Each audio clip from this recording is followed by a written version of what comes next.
The sun was setting on Interstate 40 in eastern Tennessee, painting the sky in shades of orange and purple. Staff Sergeant James Cooper's eyes were getting heavy after 12 straight hours of driving from Fort Bragg. His dark blue pickup truck had been his only companion on this long journey, and the steady hum of its engine was starting to make him drowsy. He knew better than to push himself too hard. His military training had taught him the importance of staying alert. Up ahead, a blue highway sign caught his attention. Rest area, 1 mile. Cooper checked his watch. 8:45 p.m. He still had 3 more hours to drive before reaching his parents' house in Kentucky, and a quick break would do him good. His mom had called earlier that day, excited about his week-long visit. It had been 8 months since he'd last seen his family, and he could almost taste his mother's famous apple pie that she promised to bake for him.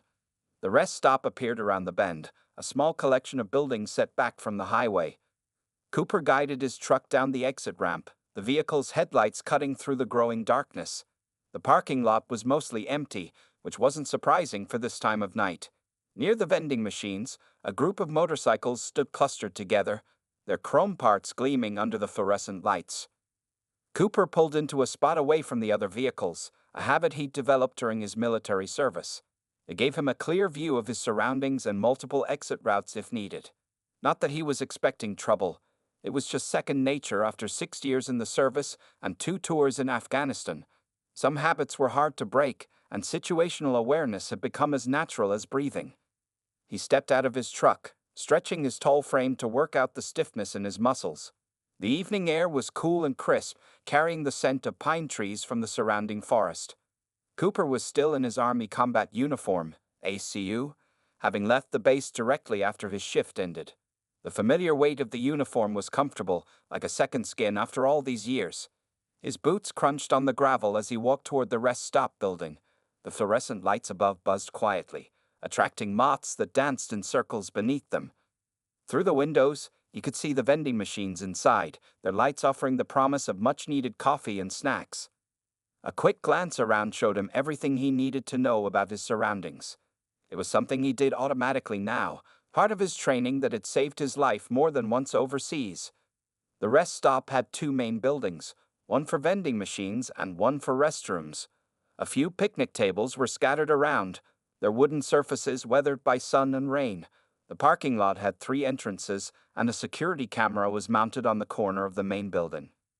Near the vending machines, Cooper noticed 3 men lounging on their motorcycles.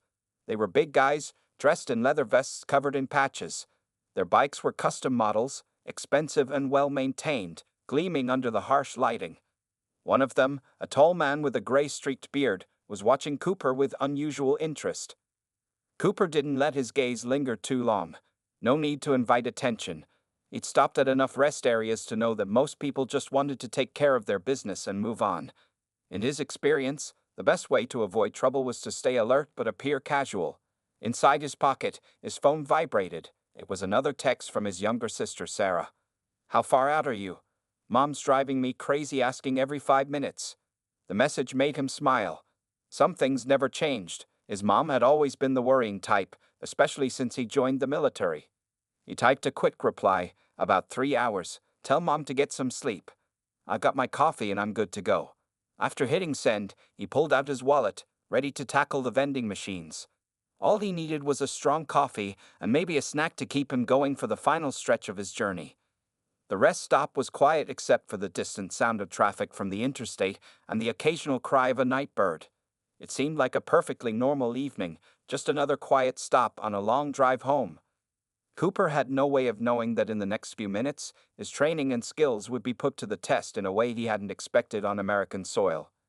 As he walked toward the vending machines, Cooper noticed the tall biker with the gray beard whisper something to his companions.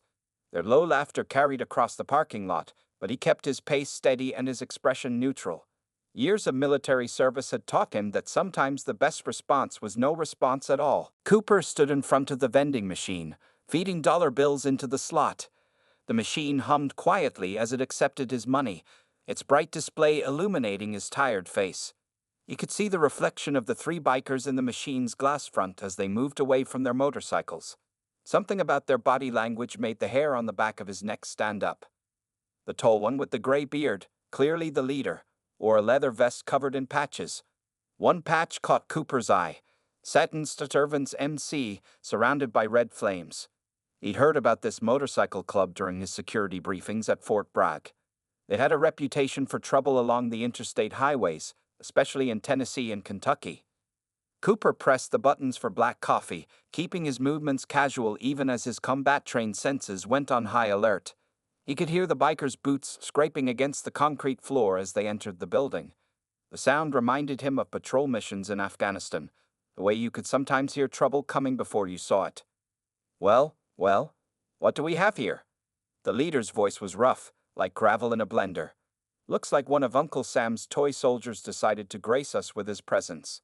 His two friends spread out slowly, one moving left and one right, creating a loose triangle with Cooper at the center. It was the kind of tactical positioning that told Cooper these men had experience surrounding their targets. The coffee machine whirred to life, steam rising as hot liquid poured into the paper cup. Cooper turned slowly, his back straight but his posture relaxed. He'd learned in Special Forces training that tension made you slower, made you more likely to make mistakes. "Evening, gentlemen," he said calmly, his voice steady and neutral. The leader, who wore a patch that read "Snake" on his vest, took a step closer. He was tall, maybe 6'4", and built like a truck. His arms were covered in faded tattoos, and a long scar ran down the side of his neck. "You know what I think about soldiers, boy?" Snake asked, his lips curling into a sneer. "I think you're all just government puppets, playing soldier while real men do the fighting." Cooper picked up his coffee cup, noting how the other two bikers had moved to block both exits. The one on the left was shorter but stocky, with a shaved head and brass knuckles glinting on his right hand. The one on the right was younger, probably in his 30s, with a nervous energy that made him more unpredictable and dangerous. "Everyone's entitled to their opinion," Cooper replied evenly, his eyes constantly moving between the three men. He noticed the security camera in the corner was broken, probably into coincidence. "I'm just passing through, looking to get home to my family." Snake laughed, but there was no humor in it. "Family man, huh? That's sweet." He reached out suddenly, knocking the coffee cup from Cooper's hand. Hot liquid splashed across the floor, steam rising in the fluorescent light. "Oops. Looks like you spilled your drink, soldier boy." Cooper remained still, his mind running through scenarios like he'd been trained. 3 opponents, confined space, civilian area. The younger biker was flexing his hands, eager for action. The stocky one was breathing heavily, adrenaline already pumping. Snake was watching Cooper's face, looking for fear. "You know what else I think?" Snake continued, taking another step forward. His breath smelled of cigarettes and cheap whiskey. "I think you military types need to learn some respect. This is our territory, and we don't much like your kind around here." Through the windows, Cooper could see the empty parking lot. No witnesses, no help coming. The nearest highway patrol was probably miles away. He thought about his phone in his pocket, but reaching for it now would only escalate things. Besides, these weren't the kind of men who'd be scared off by the threat of calling the police. "Look," Cooper said, his voice still calm but firmer now, "I don't want any trouble. I'm just trying to get home after a long drive. Why don't we all just go our separate ways?" He knew it probably wouldn't work. Men like this didn't usually back down once they'd chosen a target, but his training required him to attempt de-escalation first. Snake's face darkened. "Trouble?" he growled, his fingers curling into fists. "Trouble found you the moment you walked in here wearing that uniform." The other two bikers moved closer, their boots squeaking on the coffee-wet floor. The air in the small building grew thick with tension, like the moment before a thunderstorm breaks. Cooper's muscles tensed imperceptibly as he saw Snake's shoulder twitch, a telltale sign of an incoming attack. In that split second, time seemed to slow down, just like it had in combat. He knew the next few moments would determine whether this situation ended with words or violence. Either way, he was ready. Snake's first punch came fast, but Cooper was faster. Years of combat training had taught him to read body language, and he'd seen the attack coming before Snake's fist even left his side. Cooper shifted his weight slightly, letting the punch brush past his ear as he moved. The sound of Snake's fist cutting through air was followed by a grunt of surprise. "Stand still, you little." Snake's words were cut short as he realized his mistake. In avoiding the punch, Cooper had moved to a better position, no longer cornered between the vending machines and the wall. Now he had room to maneuver, and the other two bikers had to adjust their positions.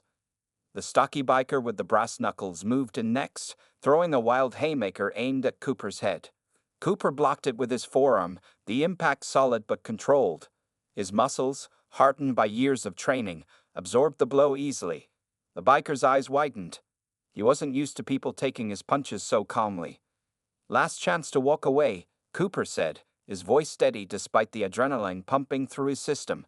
He kept his stance loose but ready, his feet positioned perfectly for either defense or attack. The fluorescent lights buzzed overhead, casting harsh shadows across the faces of all four men. The young biker pulled out a switchblade, the click of its opening echoing in the small space. "No one's walking away," he snarled, trying to sound tough despite the tremor in his voice. Cooper noticed his grip on the knife was wrong. Too tight, too rigid. This kid had probably never been in a real fight with a trained opponent. Snake moved forward again, this time more cautiously.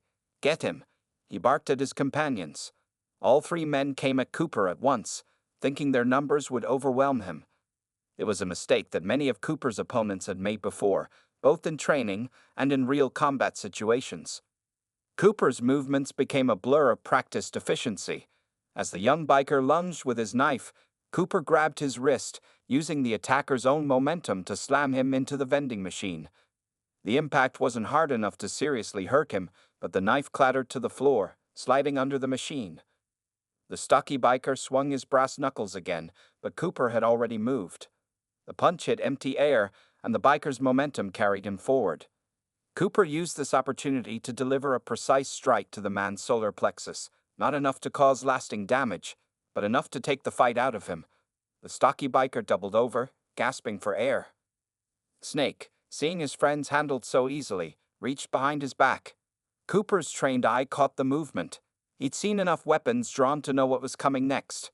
Before Snake could pull out whatever he was reaching for, Cooper closed the distance between them.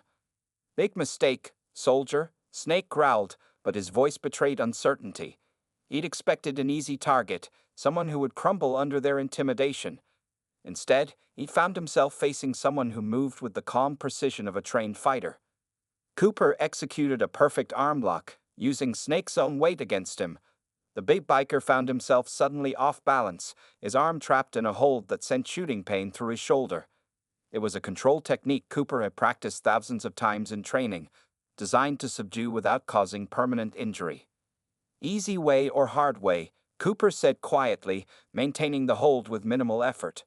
"Your choice, but I'd recommend the easy way." His words were calm, professional. This wasn't personal for him, just another situation that needed to be handled with appropriate force. The young biker had recovered and was pushing himself up from the floor, but the fight had gone out of his eyes. The stocky one was still trying to catch his breath, brass knuckles forgotten on the ground. Snake struggled for a moment, testing Cooper's hold, but quickly realized he was thoroughly trapped. Outside, the sound of an approaching truck could be heard pulling into the rest stop.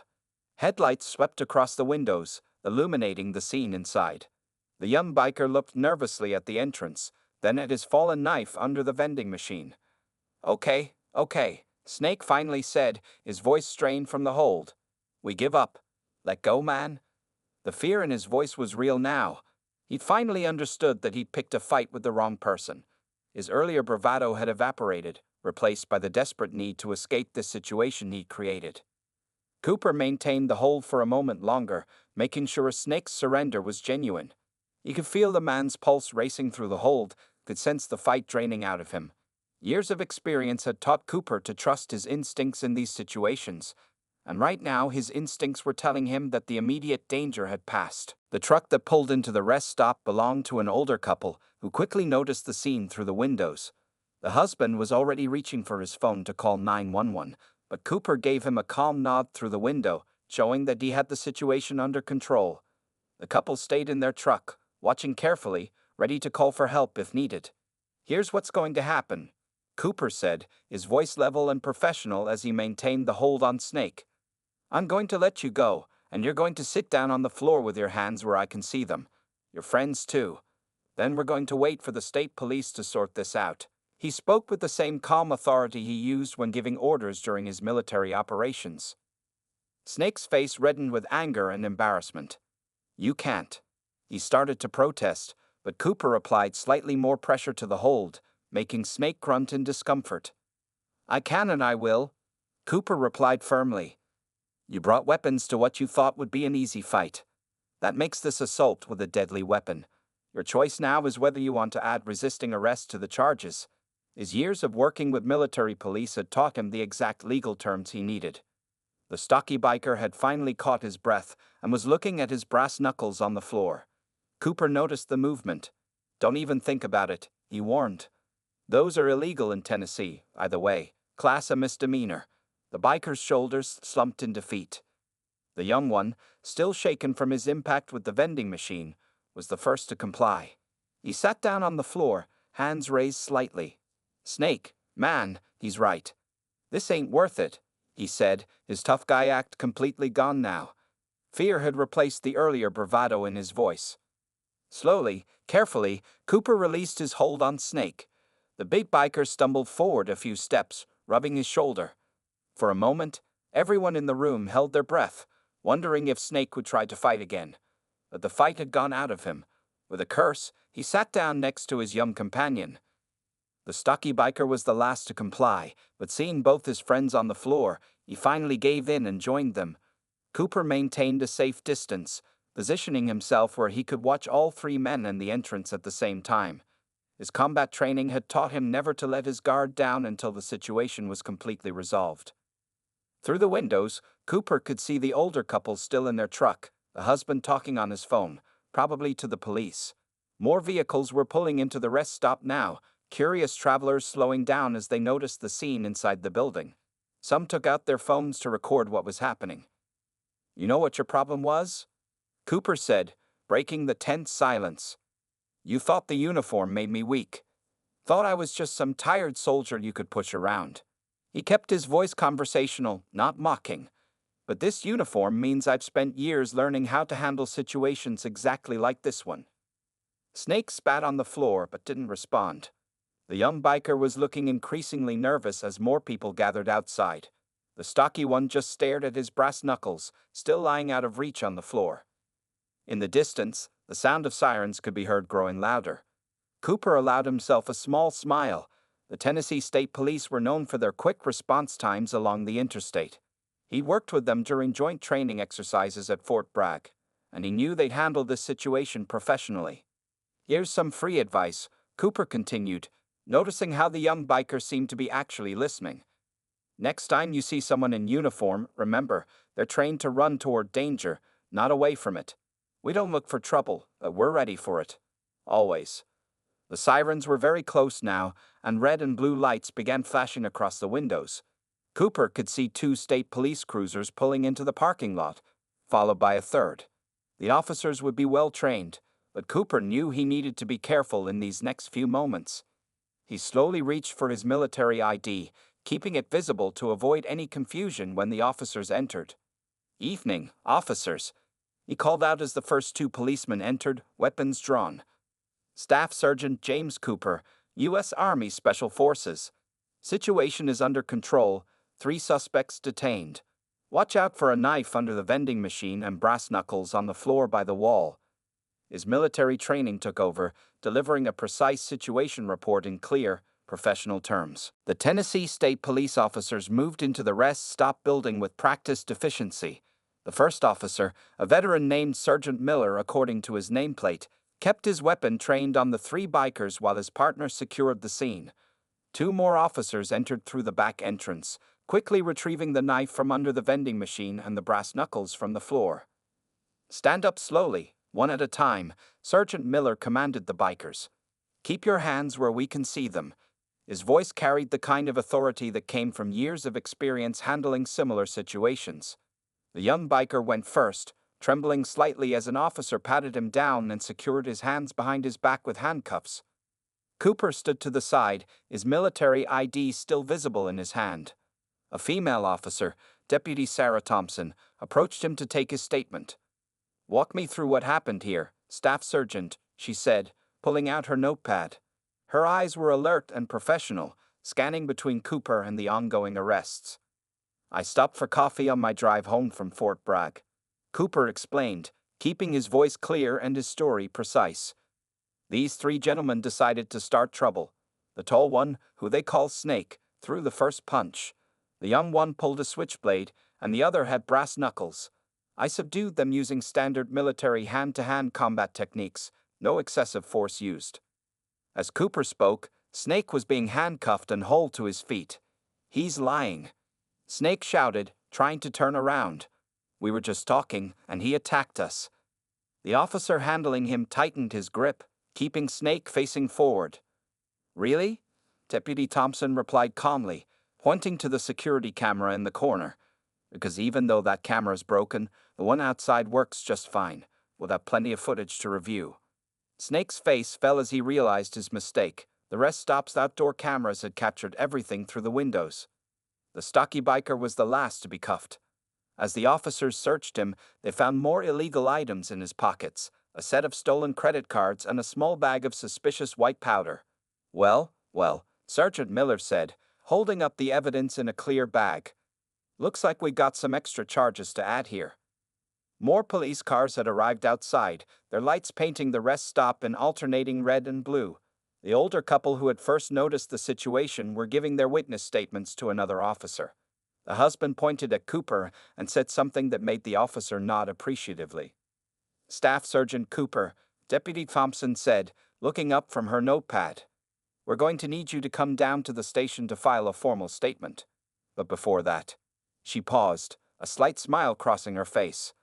"I have to ask, where did you learn those moves? Our defensive tactics instructor would love to see that arm lock you used." Cooper smiled modestly. "Special Forces training, ma'am. We spend months learning how to subdue opponents with minimal force. Happy to show your instructor sometime if I'm ever back this way." He watched as the three bikers were led out to separate police cars, their tough guy attitudes completely gone now. One of the officers ran the bikers' IDs through the police database. The results came back quickly, and Sergeant Miller's eyebrows raised as he read the report. Snake, also known as Richard Peterson, wanted in 3 states for assault and robbery. His friends aren't much better. "Looks like you helped us catch some people we've been looking for, Staff Sergeant." The young biker, now seated in the back of a police car, was already talking rapidly to an officer, apparently eager to make a deal. Snake glared at him through the window, but there was nothing he could do about it now. The stocky one just sat silently, staring at the floor of his police car. Cooper checked his watch. It was nearly 10 p.m. now. His mother would be worried about the delay, but he knew she'd understand once he explained. As he gave his contact information to Deputy Thompson, he couldn't help but think about how differently this could have gone if he hadn't had his training. "One more thing," Sergeant Miller said, approaching Cooper with an evidence bag. "We found this in Snake's back waistband when we searched him. Inside the bag was a heavy revolver. You probably saved lives tonight, Staff Sergeant, if this had turned into a shooting." He left the sentence unfinished, but Cooper understood. His training hadn't just protected him, it protected everyone involved. The rest stop was now full of activity. Crime scene technicians were photographing the scene, collecting the weapons, and documenting everything. Other travelers had been redirected to the next rest stop, and yellow police tape blocked off the entrance. Cooper's simple coffee break had turned into something much more significant, but he felt satisfied knowing that 3 dangerous criminals were off the streets. The Tennessee State Police Station buzzed with activity even at this late hour. Cooper sat in a comfortable chair in the detective's office, a fresh cup of coffee, much better than the vending machine variety, sitting on the desk in front of him. Detective Mark Roberts, a tall man with graying hair and kind eyes, was reviewing the security camera footage for the 3rd time. "Impressive," Detective Roberts said, pausing the video where Cooper executed the perfect arm lock on Snake. 23 years on the force, and I've never seen someone handle 3 armed attackers so calmly." He turned to face Cooper, genuine respect in his expression. "You probably saved their lives too, you know. Most people would have used much more force in that situation." Cooper took a sip of his coffee, thinking about how different this cup was from the one Snake had knocked out of his hand just hours ago. "That's what we're trained for, sir. Minimum force, maximum control. No need to hurt anyone if you don't have to. The clock on the wall showed 11:30 p.m., and he still had to call his mother about the delay. As if reading his mind, Deputy Thompson knocked on the door and entered. "Staff Sergeant, I just got off the phone with your mother," she said with a smile. Sergeant Miller took the liberty of calling her to explain the situation. "She said to tell you she's proud of you, but to please be careful." Cooper couldn't help but laugh. That sounded exactly like his mom. Detective Roberts pulled up another file on his computer. "You'll be interested to know what we found out about our three friends," he said, turning the screen so Cooper could see. "Snake, Richard Peterson, has been involved in a string of rest-stop robberies across 3 states. They target travelers, usually at night. Sometimes people get hurt pretty badly." The screen showed multiple police reports, each with similar details. The detective continued. "The young one, Tommy Matthews, just finished telling us everything. Apparently, they were planning to rob you, take your truck, and use it for a bigger job they had planned." Cooper leaned forward, interested. "The stolen credit cards?" "Part of a larger operation," Deputy Thompson explained. "They've been stealing identities, credit cards, and vehicles up and down I-40. The drug charge on the stocky one, Mike Daniels, is connecting them to a bigger investigation the DEA's been running. You basically helped us crack 3 separate cases in one night." A new officer entered the room carrying more papers. "Sir, we just got the records from Kentucky State Police. They've been looking for these guys in connection with a gas station robbery last week, and the gun we found on Snake, stolen from a home invasion in Georgia." Detective Roberts shook his head in amazement. Sometimes the biggest cases come from the smallest moments. All you wanted was a cup of coffee, and you ended up helping us catch 3 wanted criminals. He started organizing the paperwork on his desk. "We'll need you to sign a few statements, but after that, you're free to go." Cooper spent the next 20 minutes carefully reading and signing various documents. He described the incident in detail, drew diagrams of the positions of everyone involved, and confirmed his contact information for future reference. The police were particularly interested in his observations about their tactical positioning and weapons, details his military training had taught him to notice. "One last thing," Deputy Thompson said as she prepared to escort Cooper out. "The chief wanted me to give you this." She handed him a business card. "He's always looking for good people to join the force. When you finish your service, give him a call. We could use someone with your training and judgment." Cooper accepted the card politely, tucking it into his wallet. It was a nice offer, but his mind was already on the remaining drive to his parents' house. The police had insisted on having a patrol car follow him to the state line, just to be safe, even though Cooper had assured them it wasn't necessary. As he walked through the station, several officers nodded respectfully or offered quiet thanks. The young desk sergeant even snapped to attention, recognizing Cooper's military bearing. Outside, the night had grown cooler, and the stars were bright in the clear Tennessee sky. Deputy Thompson walked him to his truck. "Drive safe, Staff Sergeant. And thanks again for what you did tonight. Those guys have hurt a lot of people. Because of you, they won't be hurting anyone else for a long time." She offered a crisp salute, which Cooper returned with a smile. Starting his truck, Cooper checked his phone. 3 missed calls from his sister, a text from his dad asking if he was okay, and a simple message from his mom. "Love you, son. Drive carefully." He smiled, put the truck in gear, and pulled out of the police station parking lot, the promised patrol car falling in behind him. What had started as a simple rest stop had turned into something much more significant, but now it was time to finish his journey home. The Kentucky state line appeared ahead, marked by a large welcome sign glowing in Cooper's headlights. The Tennessee patrol car that had been following him flashed its lights twice, a friendly goodbye, before turning around at the state border. Cooper checked his rearview mirror and saw a Kentucky State Police cruiser smoothly taking its place. The officers had arranged this escort handoff without him even asking. His phone's GPS showed another hour to his parents' house. The digital clock on his dashboard read 12:45 a.m., and the highway was nearly empty. The events at the rest stop kept playing through his mind as he drove. Not the fight itself. He'd been in worse situations during his deployments, but the look in Snake's eyes when he realized he'd picked the wrong target. Cooper's phone buzzed with a text message. At the next safe stretch of road, he used his truck's hands-free system to have it read aloud. It was from Deputy Thompson. "Just an update. All three suspects being held without bail. DA is pressing maximum charges. The FBI wants to talk to them about other cases. Good work tonight, Staff Sergeant. The message made him think about the young biker Tommy. During the fight, Cooper had noticed something in the kid's eyes. Not just fear, but relief. Almost like he wanted to get caught, to find a way out of whatever snake had pulled him into. Cooper hoped the kid would use this chance to turn his life around. A light rain began to fall, drops catching in his headlights like tiny stars. Cooper adjusted his wipers and thought about how differently the night could have gone. If he hadn't maintained his situational awareness, if he hadn't kept his combat training sharp, if he had let anger take over instead of staying calm, any of those things could have led to a much worse outcome. His mind drifted to a training session he'd had with his unit last month.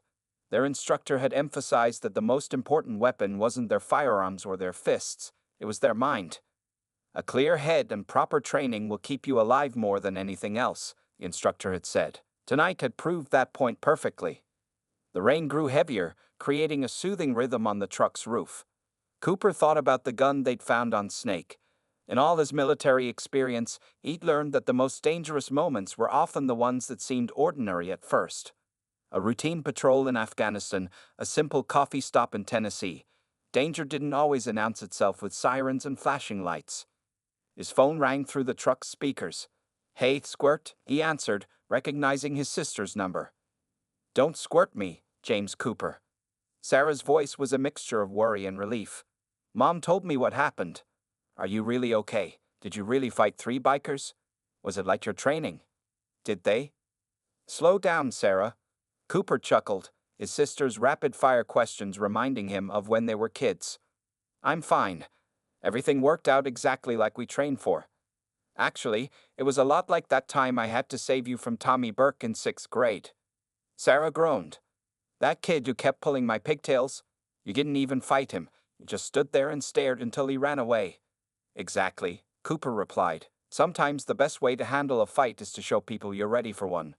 Most of them backed down pretty quick after that. He smiled, remembering how his sister had looked at him like he was Superman that day. The GPS announced his exit was coming up in 10 miles. The familiar landmarks of his hometown started appearing. The old Williams farm, the water tower painted with the high school mascot, the 24-hour diner where he'd spent countless nights with friends during his teenage years. "Mom's waiting up for you," Sarah said. "She's been baking since the police called. I think we have enough apple pies to feed your entire unit." Cooper smiled, thinking about his mom stress baking in the middle of the night. "Some things never changed. Tell her I'm about 15 minutes out. And Sarah, thanks for checking on me." "That's what little sisters are for," she replied softly. "Even if their big brothers are superhero soldiers who fight bad guys at rest stops." After hanging up, Cooper drove through the quiet streets of his hometown. The rain had stopped, leaving the roads shiny under the streetlights. He thought about how his training had become such a natural part of him that he didn't even have to think about it anymore. It was just who he was now. A soldier, a protector, someone who was ready to handle whatever came his way. As he turned onto his parents' street, he saw the porch light was on, warm and welcoming. Through the living room window, he could see his mother's silhouette moving around, probably rearranging the pies for the 10th time. The sight made him smile. After all the excitement of the night, he was finally home, safe and sound, with another story to tell and another reminder of why his training mattered so much. A week after the rest stop incident, Cooper sat at his parents' kitchen table, reading the local newspaper. His story had made the front page. Army Special Forces soldier stops criminal gang at interstate rest stop.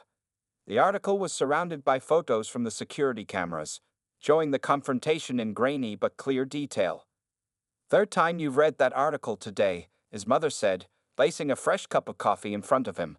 Unlike the vending machine coffee that had started this whole adventure, this was her special home blend, rich and warming. She sat down across from him, her eyes showing a mixture of pride and lingering concern. "Just making sure they got the details right," Cooper replied, folding the paper carefully. His phone buzzed. Another update from Deputy Thompson. The young biker, Tommy, had agreed to testify against Snake and the drug trafficking organization. In exchange, he would get a lighter sentence and enter a rehabilitation program. Cooper's father walked in from the garage, still wearing his mechanic's overalls. "Got another call from the police chief," he announced, grabbing a cookie from the ever-full plate on the counter. "They're giving you a civilian commendation next week. Says it's the least they can do, considering those guys were wanted in 5 states." The news coverage had revealed the full scope of Snake's operation. The gang had been terrorizing travelers along Interstate 40 for months, responsible for dozens of robberies and assaults. The stolen credit cards found on the stocky biker had led the FBI to an identity theft ring operating across the Southeast. What had seemed like a simple rest-stop confrontation had actually broken open several major criminal investigations. "Channel 5 wants to interview you," Sarah chimed in, looking up from her phone. She had been keeping track of all the media coverage, proud of her big brother's actions. "They're doing a special report on rest-stop safety." Cooper shook his head. "No interviews. The story's already gotten more attention than I wanted." He took a sip of his coffee, thinking about the events of that night. "I just did what I was trained to do. Any soldier would have done the same." His mother reached across the table and squeezed his hand. "But that's just it, James. You did exactly what you were trained to do, and you did it right. No one got seriously hurt, the bad guys are in jail, and you came home safe. That's all a mother can ask for." The afternoon sun streamed through the kitchen window, warming the room. Cooper could smell another apple pie baking in the oven. His mother's way of dealing with stress hadn't changed since he was a kid. On the refrigerator, next to his childhood drawings and family photos, she had proudly displayed the newspaper article. His phone buzzed again. This time it was a message from his commanding officer back at Fort Bragg. "Good work, Cooper. Your actions reflect well on the unit. The Tennessee State Police sent us their training request. We'll be conducting joint sessions with them next month. You'll be one of the instructors." "You know," his father said, sitting down at the table, "when you first told us you were joining the Special Forces, your mother and I were worried. We thought you'd be facing dangers in far-off places. Never thought you'd end up stopping criminals at a rest stop in Tennessee." He chuckled, but there was pride in his voice. Sarah, who had been typing on her phone, looked up excitedly.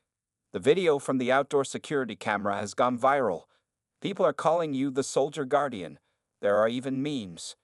She tried to show Cooper her phone, but he waved it away with a laugh.